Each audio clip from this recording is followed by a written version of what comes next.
So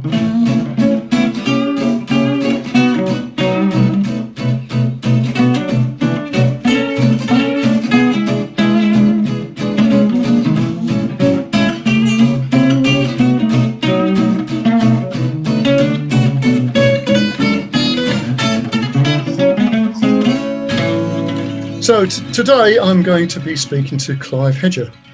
Clive, how are Right. you? You all right? Yes, thank you very much. Welcome to the show, as they say. So, look, I've got a traditional first question, which is, what do you do? Okay. So I'm a painter. That's normally what I say I am. I actually do quite a lot of other things as well. I'm an artist in the broad sense. I tend to enjoy creating things. I also have worked for um, most of my adult life as a DJ. I've been a musician, and I also create community based events, and I am hosting a retreat centre in the middle of mid Wales, which has been 5 years in the making, and we're kind of, at that sort of, we've gone beyond the birthing stage. Right. We're now just beginning to see which direction we're going to go and how we can make it actually work in a sort of more sustainable way. Cool. So, because obviously you said you're an artist, so let's just pick up on that thread a minute, because I always like to sort of go back to sort of like early, um, early days when you realise that you have a leaning towards something. So, how early was it with art that you you realised that that was something that you were either drawn to or you were good at, or Okay. Well, when I was a youngster and I was maybe 8 or 9, I wondered what I might become, and I really thought that I might become an artist. I enjoyed art, I did quite well. And then later in my education, I didn't do so well between 15 and 16, and I gave up on that. And in fact, it wasn't until a lot later in life that I came round to becoming an artist. It was actually about 12 years ago. that's interesting. So, what happened there? Because I mean, I know obviously a lot of children, if they're artistic, they are, they really are artistic. Lots of things start to happen. But what made you feel that you you weren't doing so well? Was Well, something at school? yeah, that's right. So I remember distinctly having some projects where we were set, like particular projects, and my marks had been really good, and that's really what mattered to me at the time, was getting good marks, because I was probably looking for approval from the teachers, Hmm. and then my marks weren't so good, and I kind of gave up on it in a way, because I thought, well, maybe this isn't really for me. Hmm. Uh, I ended up at that point becoming a musician, and I put a lot of time and energy into it for a few years. Did very well with it.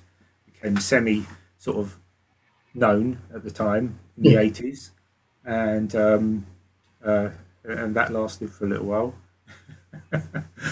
Yeah, So this is okay. I'm going to pull you up here with that thing about yeah, the artistic, the music side of things, because yeah. there quite a few musicians come in sort of left field, if you see what I mean, from art. I certainly did anyway. So what were you what were you playing or doing with music? With music, well, I was actually I was 13 years old, Mm, and I had got together with a few friends, and I got myself a bass guitar, and was playing it. And then I saw an advert in the local paper for a bassist that was wanted with a band. And this band, all the lads were like in their 20s, yeah, and I was 13, and I applied for it, yeah, and I went to the interview. My dad took me, and the band just really liked me. and so I joined the band. So I was really young. I was underage, so we were playing all the clubs and pubs, and it was like quite an unusual thing for somebody of my age to be doing. Yes. Yeah. Like spending my weekends in clubs and pubs and playing alongside some of my heroes at that point. Uh, it was So great. who were you playing along with?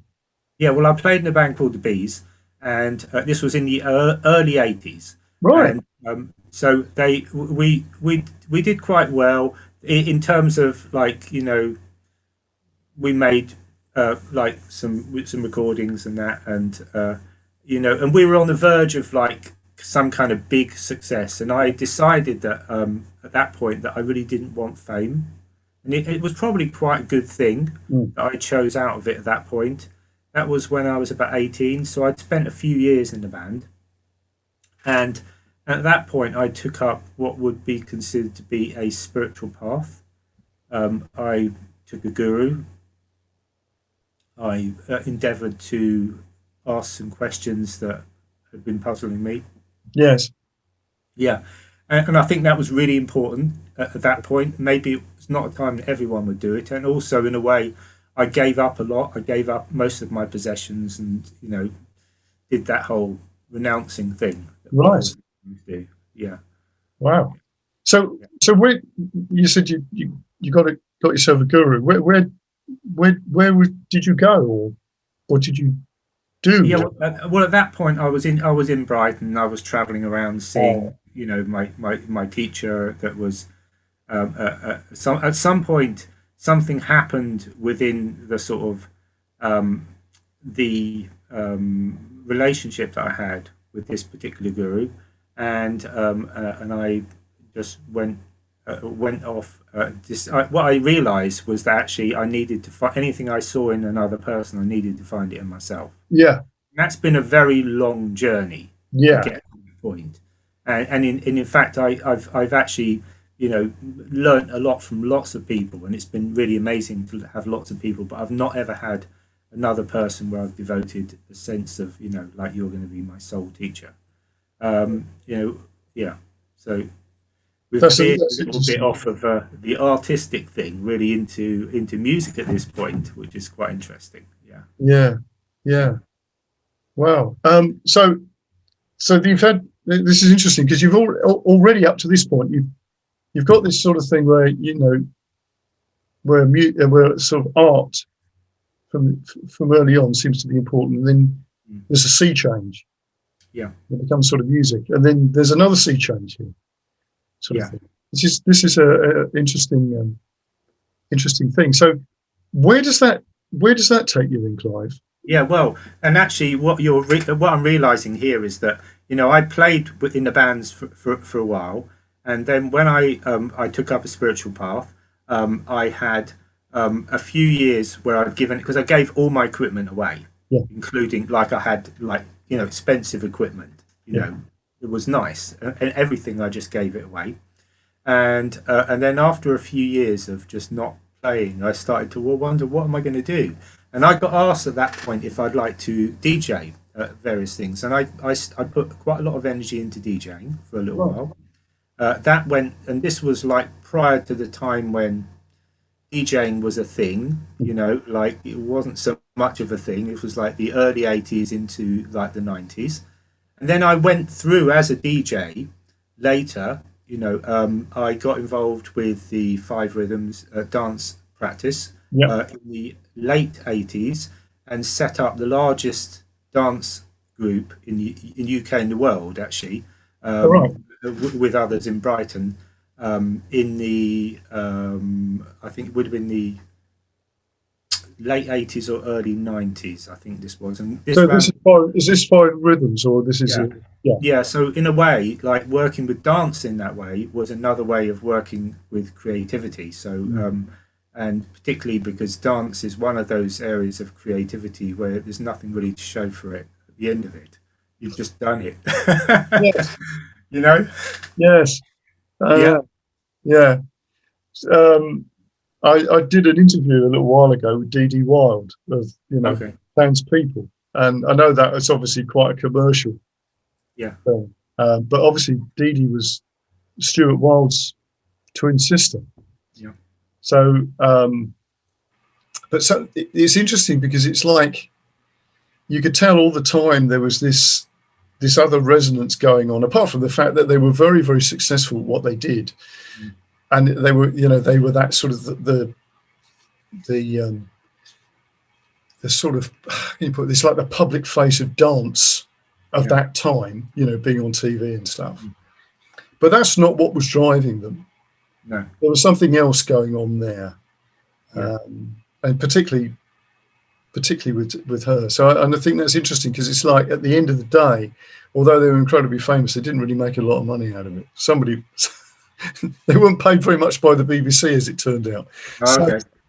so even in their case, a lot of it's for the love of it and whatever it is that you can sort of discover, I think, about yourself. So you've got this DJing thing. This is interesting. So what's the next thing? Is there another sort of shift here? Because I mean, Yeah, well, I kind of did shift into. I mean, the five rhythms were a really big thing for me. And in fact, if I was to look at my life and go, what have I really achieved that's been lasting? I would say the work that I had with a few others around setting up this kind of dance practice in the UK was quite significant. It's left an ongoing impact, and there are many people now that are actually, work with that particular practice yes, as a result of the way that we brought it to lots of people. We yes, made something available, and it was an exciting time. Um, like my my involvement with actually hosting events themselves and being like a dance teacher or a DJ or whatever, those things have continued, and I still host events. Well, until just till the lockdown, I've been running events in the local towns twice a month, and doing gigs. But I don't really consider it to be like my creative identity. My creative identity I generally put into my creation of oil paintings or acrylic paintings. It's just something. It's a little way that I see things. It's almost like it's something I do, mm, but it's not something that I necessarily am. And in a way, that's given me the freedom to do it without fear of anything. Just do it anyway. but that's really fascinating. I really like the way that you said that because that is one of the dilemmas for people is that association with the thing that they do, and it can actually become quite problematic. I was Mm. talking to somebody today who's a singer, um, and this problem that some people have, like they don't like to hear themselves, not just as a singer but as a musician. And you probably know this when you hear yourself recorded, it's like, Yeah. oh my god, that's not as good as I thought it was, type of thing. And there is that sort of thing that goes on with the arts, and I and we were talking about how do you, if you were advising somebody who's singing, Yeah. um, how to be able to step aside from it being them, if you see what I mean, because that is often the problem. It's like, oh, I don't like the sound of my voice, but if they'd heard that voice and it wasn't them, they wouldn't have a problem with it, type of thing. So Yeah. you saying that you're creating work, which is like is what you see. I think that's what you said, Yeah. but it's not necessarily you. Is that right? Is that how you put it? Am I? Well, it's more to do with my sense of identity, Yeah, where I put my sense of identity. yeah, yeah, And I mean, maybe it's just a subtle thing. And I think that in a way, the words that I use around everything in life are important. And I find that, just down to the very kind of attitudes that I might have about myself or anything really. So the way that I'd perceive anything I'm doing is it has an influence on how I approach it, and ultimately kind of how it is, especially if I've got a an anticipation of a particular desired result to come from it. So that's what I mean by identity. You know, like if I have an identity, then I'm like I need to live up to it. Yeah, on some level. Yes. Yeah, and so if I've got nothing to live up to, it doesn't matter. Then I can kind of be freer in that. You know, and I Yes. guess like in a way, maybe I do have more of a like an internal sense of like weighing up what I'm doing around the physical art that I make. Yeah, like you know, I'm less likely to want to make a mistake like publicly for it to be seen. Although you know, like it would be good to let go of that, as we all know, as like any kind of artist, it's good just to be able to just create what you create and just let it be in the world, however it is, you know, and let that be okay. Yeah. Yeah, Yeah. yeah, I think that's a really interesting point, and it is an an issue for a lot of people. And they're sort of creating is that what you're saying, just being able to create and put it out there, mm. and let it be as it is. I think that's really interesting. Yeah, So, and sorry, yeah, sorry, Clive, go on, yeah. I go. was going to say, you know, like particularly with my artwork, um, that sense of like uh, what I put out because of the themes of some of the artwork that I've done have been challenging to myself, and I know that they probably to some extent challenge other people. Yeah, Even more so, that process comes in, you know, like so I'm having to like try and like be on the one hand allow something to really come through, yeah, and to witness it for what it is because it's important to see it, you know, for me to be able to see what I'm creating, but at the same time not to be so challenged by it that I'm frightened of putting it out there. Yeah, because like there is something about like when we're creative, we just do what we do, and it's like our flavor just comes out, whether it's through music or it's through anything, you know, or through art, or you know, it's going to be. I could try and imitate somebody, but ultimately, me there'll be something of me that's always there, and I don't even know what that is. But you know, like I've made attempts, you know, at various points at trying to fully imitate another person, and it always just looks like me. well, that's actually, that's actually quite good, isn't it? Because I mean, Yeah, that's one of those issues. Drawing this into like the music thing, particularly nowadays that you can go, you can study contemporary music anywhere.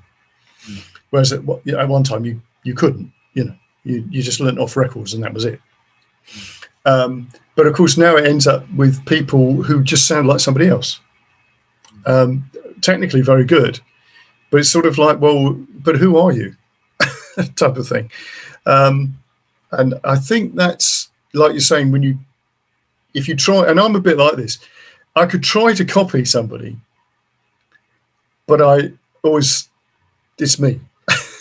you know, I can't clone the person I'm actually copying, which is actually an advantage.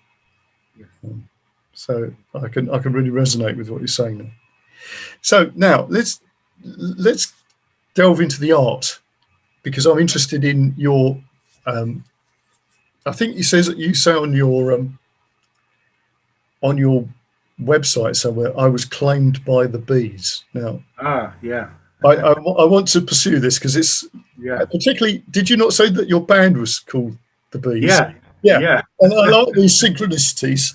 yeah. It's like weird, you know. Yes, Yeah, right, like that's really, good. really weird that I should end up later in life having such a strong relationship with honeybees. And in Exactly. fact, you know, like the um, what actually happened to me was that, like, when I got into you know, my midlife crisis Okay. in my like mid 40s, Mm. yeah, like when I'd done quite a lot, you know, and obviously I've mentioned a few things I've done, and I've been successful and stuff, but I still felt like There was some, I didn't really know where I stood in the world. It was almost like, I hadn't quite found my place. And so I was really looking for something. And at that point, I wasn't painting. I, I was dancing and putting on dance events. And, I had a lot of friends and, had family and all of those things. But there was something missing. And I couldn't have put my finger exactly on what it was. And I also, at that point, got involved in shamanism. And one of the things that took place was that I went on a 5-day retreat in darkness, which was so that I went, I took away my sight so I couldn't see anything, with a group of people. It was one of these like workshop type things. Yeah. And during that time, you know, nothing really significant happened during the 5 days. But afterwards, when I came out, I started to paint. Right. And I began to just paint little silly things. They were, simple stuff. I got, some paints from Tesco's or somewhere, I don't know where. It would have been at a cheap supermarket. And I didn't have much money and at that point, and I just started doing one image after another. And so where did the bees come into it? Ah, right. Well, the kind of shamanism that I encountered was related to honeybees. Okay. Um, Was this the was this the first thing that you encountered, or because you said you spent time in darkness, and I wanted to yeah, know how yeah. how that happened for a start. But let's, Okay. Yeah, well, I was at a point where I was looking for something, yeah, and like normally, there are lots of things in the world. There's so much you could do. yeah, Like if you were looking for some sort of like self-inquiry or something, and I thought yeah, this possibly was a good way of doing some self-inquiry.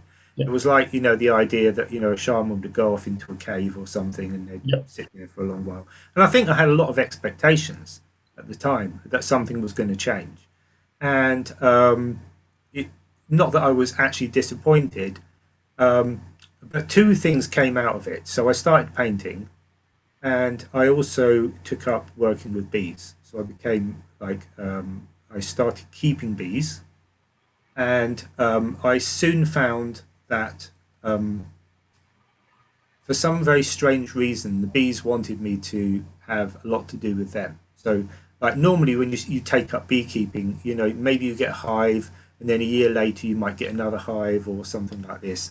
Like I took up beekeeping, and in the first sort of year, I think I collected about 30 swarms, Good God, and that's from wherever I went, there were swarms of bees, oh my God, and through the whole of the summer. And this went on for years and years and years.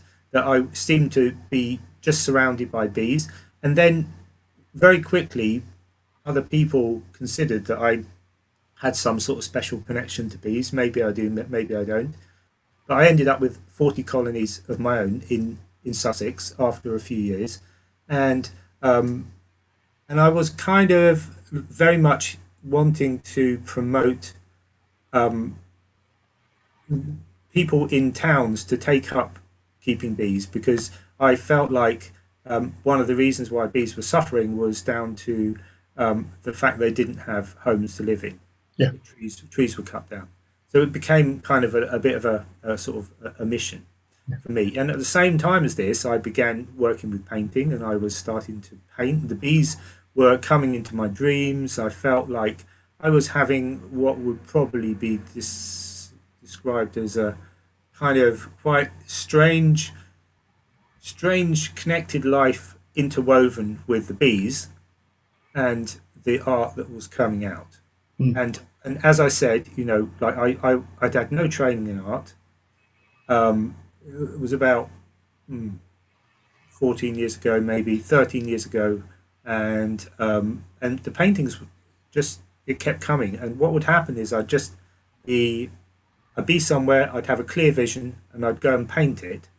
And so it began like this. I'd start having these strong images that would be very clear in my mind. I knew exactly what it was going to be. I knew the colours, I knew exactly where everything was going to be. Sometimes I made a quick sketch, then I'd just go off and I did it, and people liked it. So what happened was people started buying my art, and that in itself gave me the confidence to continue doing it, because otherwise, why would I continue doing it? Because, like at that point, I was really struggling to, make ends meet, have a family, and, meant to be like making money, to live. Yeah. And so there was this like a transition period I had to go through whereby I would end up considering it worthwhile enough to paint, yeah, for me to do it. So it had to be worthwhile. I had to consider that I could make time Mm. in the day to even have value for it. Mm. If I was going to continue to do that, and actually, people buying my paintings in the early time was really, really important. Mm. And I sold my art off quite cheaply, and most of my early work got sold very quickly, and that in itself helped me get to where I am now, which is that I spend quite a lot of time and consideration over things. And my art's actually quite different now than it was then. Yeah. But it was the grounding in practice and trusting the process of, like, what it is to be creating, and to actually be doing something that isn't a traditional way of earning money. And I'm not doing it for the earning of the money of it either. I mean, No, no, no. it's like, if I sell something, it's great, but these days my artwork is valued a little bit higher than it was then. Yes. Yes. And so I tend to sell more prints than originals, but I do sell originals. And yeah, it's been a journey, the whole Yeah. thing. Yeah. We've covered quite a lot. Yeah. So look, with when you're saying about you get the vision of this, because your paintings are really striking and very, very powerful. Um, I mean, if you're seeing that picture, even like your earlier works, Yeah, that's quite a vision to yeah, have.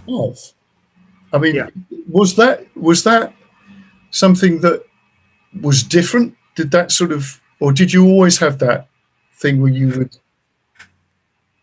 Well, yeah. I mean, like I just make it quite clear. Like I was having visions, but these weren't induced by No, no, like no, no. I'm not substances like saying that. I'm not saying they were, but Right. what I'm saying is, So no, we, no, and I just want to be clear, because like different, sometimes visions can come in different ways, yes, and for me, the way it was that I would have these moments that would be very strong. It's like a sense of like a lucidity, yeah, where there was something there. yeah, It was like, and it was really clear that within that something that I needed to do it.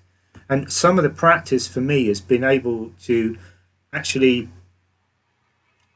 first of all, get the vision down so I remember what it was. yeah, And there have been times where I've received so many of these things, yeah, and some of them haven't come to fruition no, because I've just, maybe they will come at some point, but like the process of making something now, like a painting, might take me 6 weeks, or it might take me 2 months, or even 3 months if it's big. mm, So in a way, I could in that time still be receiving things, yeah, but potentially, but like, and how it is for me more now is like there are certain things that I would really like to put out there in the world, like on a personal level, that I think would be important. More and more, I'm asking the questions in myself of, like, what is it that really needs to be painted at the moment? What's going to make a difference? What's going to make a difference to others and for myself? Like, what's the best use of my time? Those kinds of things. Because in a way, I'm sure, like with most, I mean, my art is personal, of course, but also there is something that I'm wanting to tap into, something that will make a difference to others as well. mm, Like, and also that the visions themselves that I had have been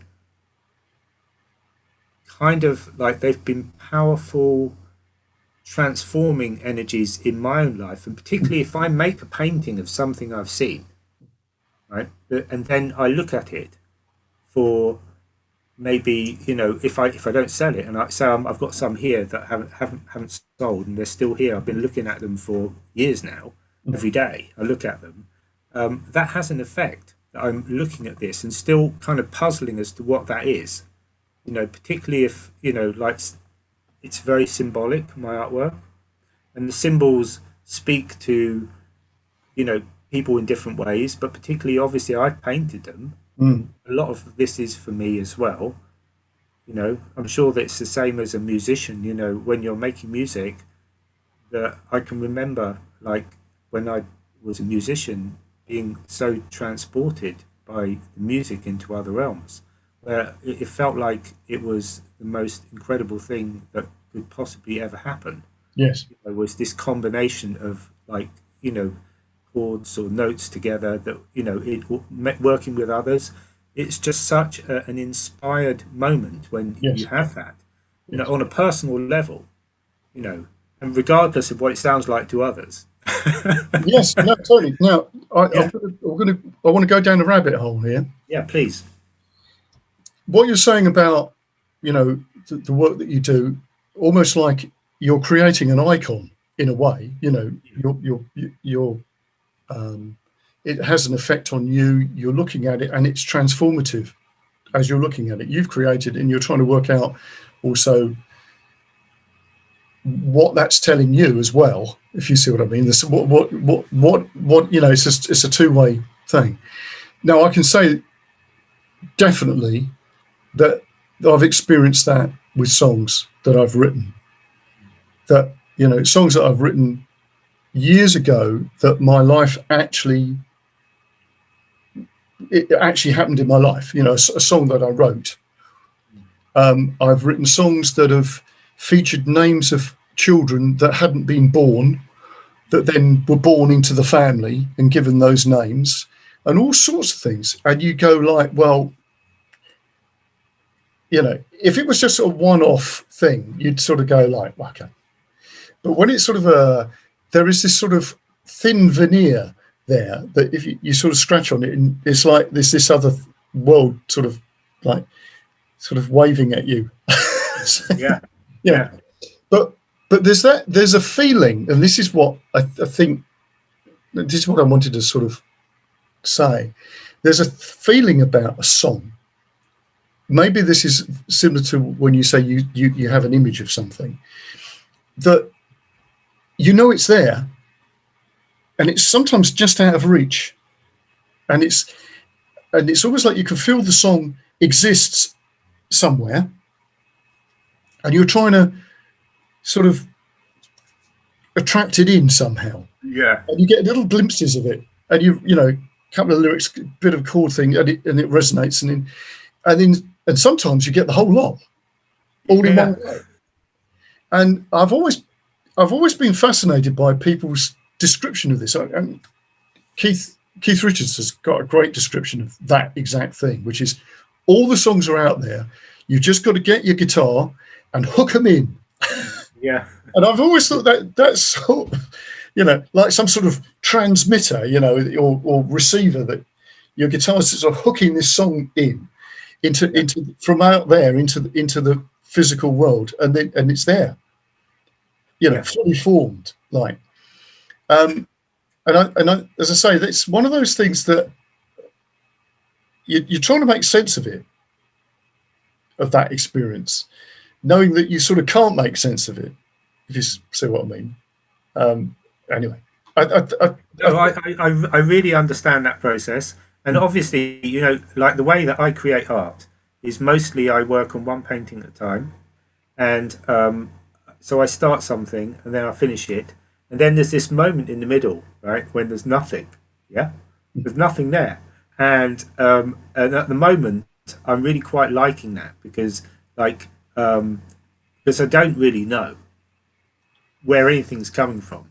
no, And so, like what happens is that either something appears straight away, yeah, and it's like, oh, I know what it is, yeah, like like um, fairly recently, I had a couple of weeks where like I just didn't know what I was going to do next, mm, and actually, what I was doing next was I was working in the garden, and like my garden needed a lot of work, so I just did it. And in the process of it, like one day I got up, and my daughter had been staying, and then I was sitting with her, and then I knew it. That's there it was. It was there, and it had come, and then I knew what I could do, and that was the next thing. It was almost like I'd received it then. yeah, But when nothing's there, there are some things that I always feel like really nourish me.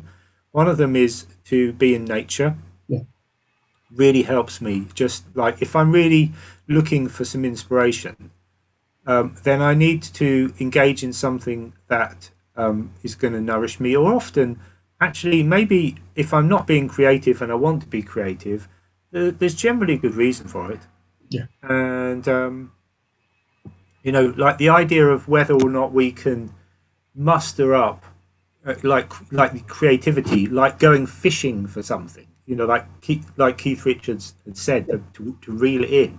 yeah, And I think there are things that people can do. yes, Like I've worked quite a lot with the Artist Way, which is mm, Julia yeah, Cameron's yeah, kind of way. I've worked on this, I think, on maybe 4 or 5 ways through, and we used to work with other people doing this. And some of the techniques in there, like writing every morning, yeah, that can be really useful.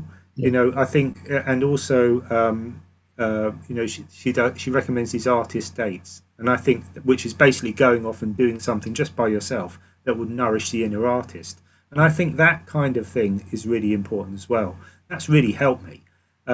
Like for instance, getting up first thing in the morning, watching the sunset, or doing something that's going to like bring inspiration, yeah, so that I'm working with the forces that are going to um, um, where the next painting or the next song come from. mm, Yeah, that kind of idea.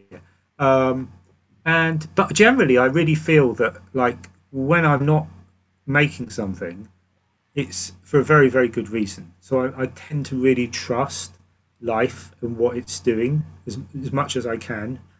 Just like I've got an intention that I want, like at the moment, I mean, it seems like life is quite short and there's a lot to do in your own life. Now that I've got to nearly 60, I'm feeling like, wow, I've got so many things I really want to do now, yeah, and how I'm going to get all the time to do it all, I don't know. But you just kind of keep taking the steps one after the other, and just keep trusting, because at the moment I'm balancing running a retreat center with running art with, we have a lot of people come and see us as well here, and like I want to keep making connections with yeah, with all the things that are important, and family, obviously, all the things, the threads that we all have, and at the same time to make the best art that's ever going to be, whatever that is. yes, yes. So going back to, I want to go back to the bees, Yeah, because I know you used to do some talks at some of the festivals and stuff doing yeah. the sausage. Um, you mentioned that there was obviously some. It wasn't even a synergy. It was like something rather profound going on um, Yeah. with bees. So when did you realise? This sounds a bit naff. I don't. Yeah. When did you? How can I put this? Realise the sort of significance of what they could teach you. Is that the best way? I think that's what I want to say. Something like that, anyway. Well, yeah. I mean, I had a few encounters with bees when I was younger. Yes. Besides playing with a band, I had and I was generally quite frightened of bees, to be honest with you. And I when I encountered some people that worked shamanically with bees. Oh, okay. Well, yeah, when you were younger. No, which is when I was older, Oh, okay. Sorry, big one. and through that, I came to have an understanding that I probably would need to have some bees physically myself, Yeah. and kind of, and I was scared of it, like I was scared of like, like bees were a little bit like spiders, and I didn't want to touch spiders, like I'd have to handle them, these crawling things all over me, Yeah. Yeah. and maybe they're going to sting me, and maybe that will, it's dangerous. I mean, it is dangerous, being Yeah. stung. It's nice. It's not a nice thing to have a lot of stings, No. and as a beekeeper, that's likely to happen. So. Uh, so I decided I would try and face the fear. I felt like that if I faced it, I could connect maybe, which is what's actually happened, which is back to a more natural way of living, and really back to the simplicity of the way the seasons work. Being around bees has taught me so much, Yes. and the when I got the bees, and started, my first colony came and they were down the bottom of the garden. The bees came in my dreams. Most nights they'd be there, in lots of different forms. And I felt like they were teaching me in lots of different ways. And then there were times when I did get stung by bees, and I was probably what you would call mildly allergic to bee stings. And I still am. I swell a lot, and the venom is quite difficult, like to be with. But during that time, when I had stings, and had a few, I felt like I went through sort of transformations internally. Mm. Um, Hard really to put into words, but more in a sense of like being rejigged. I think on a physical level, it really helped because I was slightly arthritic. And as you probably know, bee stings actually are Yes. one of those things that can really help with the joints and stuff like that. Yes. So Yeah. Yeah. I feel like I've actually had help with difficulties I'd had in my feet and legs and stuff, particularly after having been stung significantly. Mm. This year I haven't been stung that much, but I have been stung. I got stung 2 days ago, just in my groin, which was quite interesting, and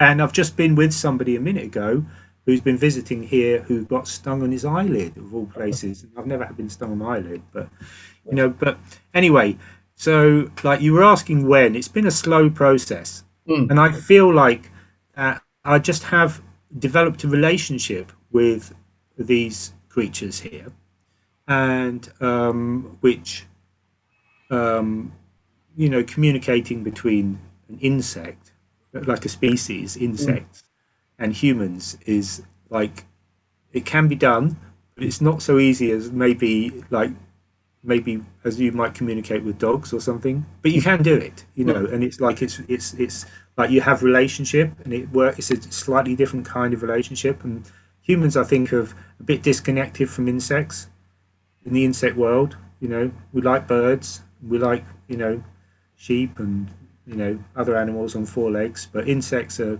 it's not been the general thing. But the insects themselves are very different than humans, but they also have a different. They've got like a different way of being. So honeybees, in particular, are a very feminine kind of um, uh, uh, society, or being. It's very feminine, and partly because for 6 months of the year there are no men in there. No. And then for 6 months, the female creates men from the unfertilized eggs of the queen has, and men get created, and they're around for a little while, and then mating goes on between the queens and the male bees, and then the male bees, they kind of die out, and it goes back to being female again. So it's a very different kind of way of being. And I think that's been something which I've been absorbing and working into some of my artwork. The Yes. sense is because there's a lot of feminine imagery in my Yes. artwork, and I've taken quite a lot of, there's things we can learn from all the animals and all the plants. Yes. Like, probably bees are no more special than anything else, but it was a way that I could connect with something, and then connecting, having something to work with, even having like a muse. It's like, like if you've even got something that you consider to be worthy of painting or writing a song about, or anything, something that in itself is such a gift, because the muse itself is like, that's what we need. It's like the connection with something that's going to bring inspiration. Totally. Yeah, whatever it is, and it is a force. This sense of like, what inspires me, or anyone. Yes. What's Very interesting, because I was always interested in entomology, actually more to do with um, ants and bumblebees. Strangely, that was one of my sort of fascinations as a kid. Um, but what sort of struck me quite early on is that, considering that we're mammals, we have, you know, what we consider civilized societies and civilizations are more insect like. They're big communities with some sort of structure in it, which is not like a mammal. It's more like an insect world thing, whether it's bees or whatever. And of course, a lot of traditional cultures and ancient cultures did venerate um, those type of, bees, and not so much termites, but you get the idea, and ants and stuff like that. Solomon made comments about the ants and all this sort of thing. And you think there's something very interesting in that for us to go from small groups of hunter-gatherers, let's say, traveling around, basically very large families, to these big communities, our reference points seem to be more like, well, what are they doing? What's a termite nest look like? Oh yeah, that's interesting. And then we sort of adopted certain things that you sort of look at. Well, I looked at and thought, well, it's very insect-like. It's not Yeah, very mammal-like. It's very odd. yeah. But we sort of lost that bit of the jigsaw puzzle, when we look at things. Well, I think we have anyway. Yeah. But one of the reasons why bees have been venerated so much is because of the gifts that they bring. Mm, There's very few animals that have brought so much to humans. exactly. They brought not just the honey, but they brought the wax. And Mm, the wax has been so important because prior to electricity, yeah. wax was what all the candles were made out of. And it allowed the monks to do their, like you can imagine in the churches, they were writing out the manuscripts before, we had books or anything like that. All these original old things were done in candlelight Yeah. and from the bees. And so obviously you would keep your bees. You'd have the honey, which was like would help with wounds. It Mm, was it yep. was like really useful. Like if Yep. you had a deep cut, and they used to fight with swords, Yep. they'd use honey to put That's onto right. any wounds. And then you had the propolis that you could use for really amazing antiseptic, antiviral properties. And then you had the wax itself, and all the other things that come from bees, Yep. which there are other things. So like they've given a lot, Yes. and um, in so much that, and yet they're also one of the few animals that are only semi-domesticated. Yep. Like so, they sit in this kind of half wild but um, half domesticated Yeah. place. Like the definition of bees by DEFRA is that they're kind of like a domesticated sort of status in a way, but like try and keep them in one place, if you will, because you Yes. can't. They're just going to do whatever they want, Yes. and yet, and also the role of bees with pollination. We Yeah. mustn't forget that because obviously it's not just honeybees, but honeybees are responsible for the pollination of quite a few of the species that we eat. They're one of the insects that do that. So if you keep bees in the garden, then it makes a real difference to all the fruit and the general abundance and fertility Yeah. in the land itself. Yeah. Yeah. They are amazing, Yeah, amazing creatures. yeah. Well, So, Clive, we're Yeah, nearly done an hour, mate. So, you've obviously got lots of stuff on the go. yeah. Um, just as a sort of a sort of a final sort of question. Yeah. Um, do you feel there's any new things on the horizon? And I mean that in the broadest sense of the term, not necessarily, yeah, I'm going to be doing this doodah over here, whatever, but Mm. have you got a sense of something else happening? Happening, what, in the world or with No, me? with you. Well, it could be in the world, but with you, just generally. With me. Well, generally, what I'm feeling at the moment on a personal level is that when I was 50, I got involved in a kind of age set ceremony, right? And this is a little bit kind of off. We're going off topic a bit, but No, it's no, that's cool. You go but off it's topic. It's good. okay. So when I got to be 50, I felt like I'd been with a few people, been talking about the role of elders in Yeah. community, and a few of us, when I was 50, got together and we created a kind of ceremonial event, which was for those who were 50 years old to begin the process of contemplating the approaching sense of elderhood that we thought were going to happen at around about the age of 60. And during that, and it was important that we had a ceremony to mark it, because in a Yes. way, what we were been talking about was the fact that this society is lacking in appreciation of the wisdom of those who've actually like lived longest.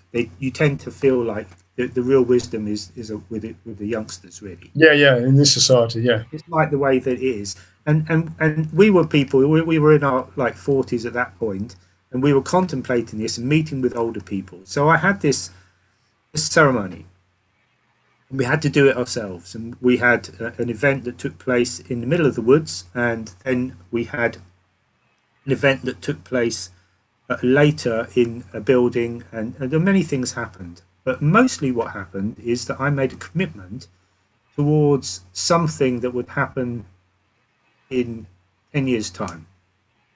And so I was giving myself 10 years' time to put in place the qualities that I considered to be um, like um, to be right, like as an elder. Yes. And and so I'm now coming up to being 60. So Mm. I've got 6 months left, and I'm going to be at that place where 10 years on that I'd been anticipating. Now, I've had 10 years of this last life, which has been utterly amazing. I have guardianship of an amazing piece of land. I've got a retreat center. People come here to get, rejuvenated. My arts has taken off. It's all around the world. I'm exhibiting with, my absolute heroes. I couldn't ask for anything better.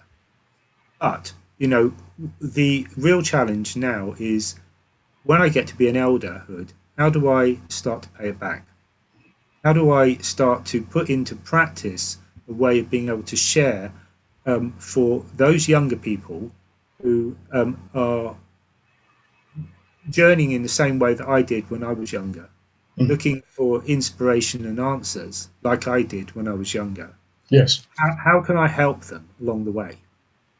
What are the ways in which I can put myself forward? So I'm kind of asking these questions at the moment. And what I see is that, there are ways in which I've begun sharing a bit more, you know, and so I'm kind of interested in um, like finding ways to help people with their art or with creativity or with generally, being human. Yes.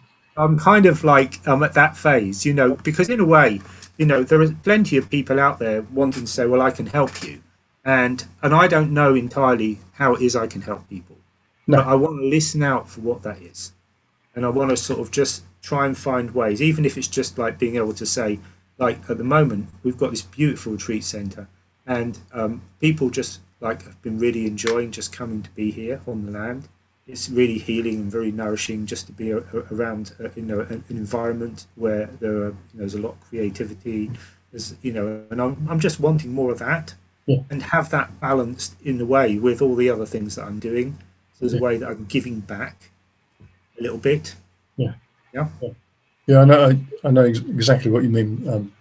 yeah, I've got this little charity project which is just putting things into schools about um, and enabling children to write songs, just with some of the songwriting techniques that people have used.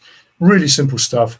Nothing's being monitored, nothing's being marked, nothing like that. It's just like, there's the stuff, write lyrics, make music. That's it. And it's that type of thing, because you learn that over that period of time, all the years that you've been involved in music and all the rest of it. And it's like, well, what are you going to do with it? Well, you've got to give it away. yeah, And you've yeah, got to give it away to the young people.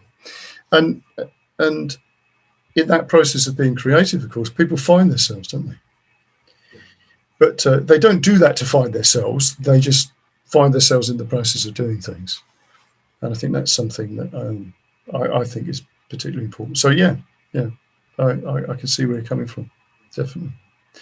Well, that was wonderful, Clive. Thank you very much.